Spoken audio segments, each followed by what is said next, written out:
Hello বন্ধুরা, সবাই কেমন আছো? আশা করছি সবাই ভালো আছো। আর এই দেখো, এখানে স্পন্দনের বাঁক সাজানো হচ্ছে, কারণ ও গঙ্গা থেকে জল আনতে যাবে আমাদের মায়ের জন্য।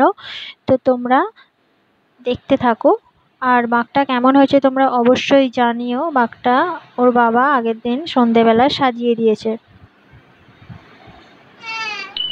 তারপর সকালবেলা উঠে পুজোর দিন আমার প্রায় সব কাজ কমপ্লিট হয়ে গেছে, ঘর গুছানো হয়ে গেছে, আর এখানে পাপানও উঠে পড়েছে। তো তোমাদের একবার দেখিয়ে দিই ঘরদোরগুলো। আর আমার যেহেতু ঘরদোরগুলো কমপ্লিট হয়নি, তো এরকমই লাগছে। আর এখানে দেখো, আগের দিন প্রচুর বৃষ্টি হয়েছে। মর্নিং বন্ধুরা, কিউট বয় দীপ চ্যানেলে তোমাদের সকলকে স্বাগত। তোমরা সবাই কেমন আছো? আশা করি ভালো আছো, আর আমরাও ভালো আছি। তো সকাল সকাল একটা মিনি ব্লগ নিয়ে চলে এসেছি। সামনেই পুজো, তোমাদের বলেছিলাম, তো আজই সেই পুজো।